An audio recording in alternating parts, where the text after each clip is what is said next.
nos últimos estudos de segunda e terça-feira, Deus nos falou da interioridade, ou seja, do espírito humano e da necessidade de converter esse interior do homem. Hoje, as leituras escolhidas pela Madre Igreja nos ensinam como esse interior, esse espírito, expressa-se no mundo.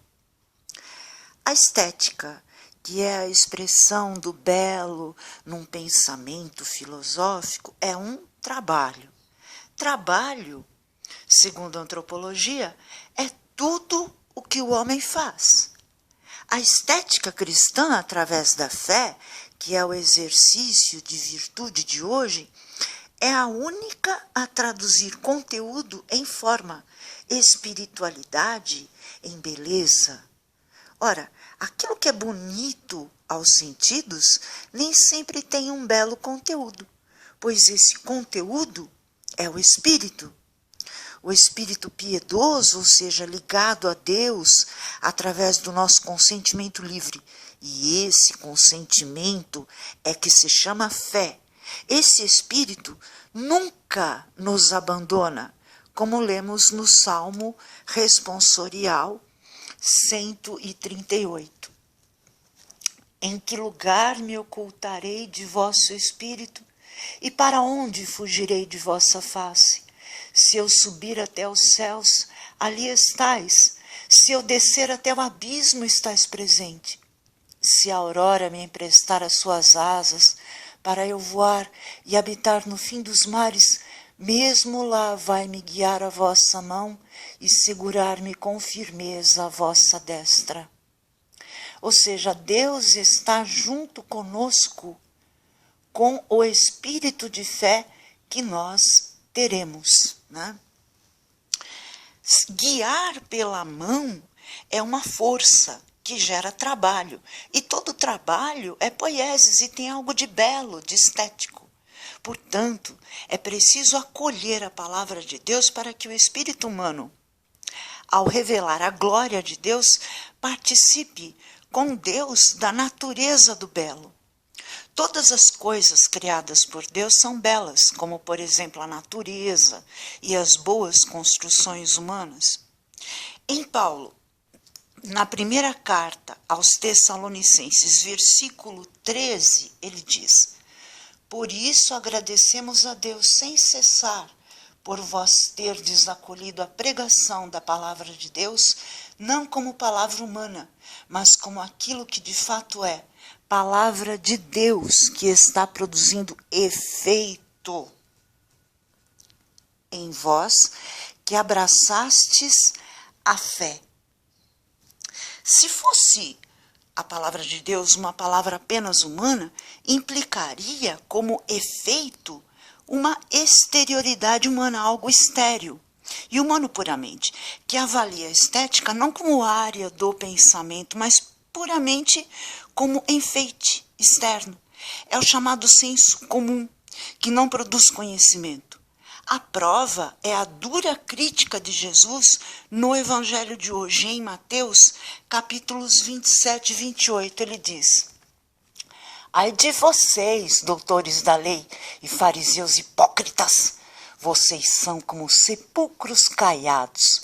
Por fora parecem bonitos, mas por dentro estão cheios de ossos, de mortos e de podridão. Assim também vocês, por fora, parecem justos diante dos outros, mas por dentro estão cheios de hipocrisia e injustiça.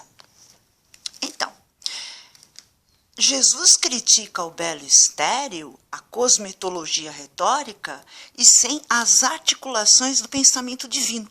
Mas como é que Jesus sabe que essa estética é falsa? Pelo versículo 29 do mesmo Evangelho, descobrimos o sagrado argumento. Ai de vocês, doutores da lei e fariseus hipócritas!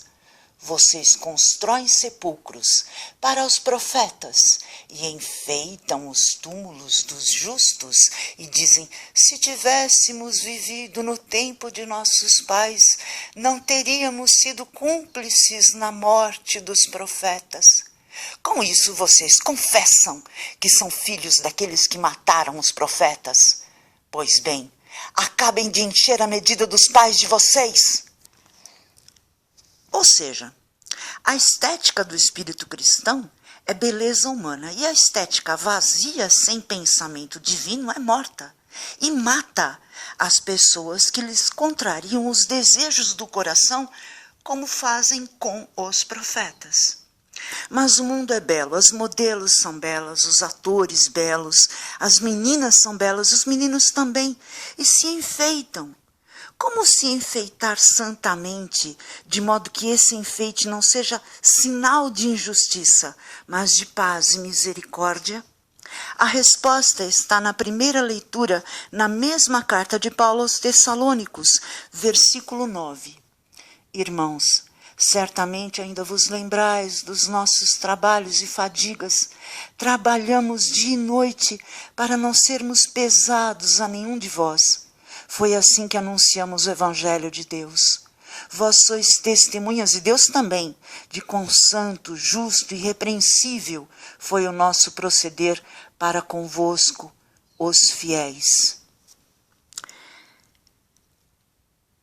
Trabalhar com fadiga, mas desinteressadamente, sem ser pesado aos outros. Se entendemos que trabalho é tudo que o homem faz, não tenhamos interesses escusos, não sejamos pesados a ninguém com a nossa beleza e os nossos enfeites, tanto no fazer filosófico como no agir das mãos. Mas vamos fazer um assentimento livre, ou seja, vamos ter fé e buscar o conhecimento de Deus acolhendo sua palavra, para que possamos ser belos, porque somos libertos. Na véspera de sua paixão, Jesus tomou o pão e disse: Este é o meu corpo. Na véspera de sua paixão, Jesus disse: Este é o meu sangue. Este é o sinal da nova aliança que faço com vós, para a remissão dos pecados. Fazei isto em memória de mim. Senhor, dai-me a salvação.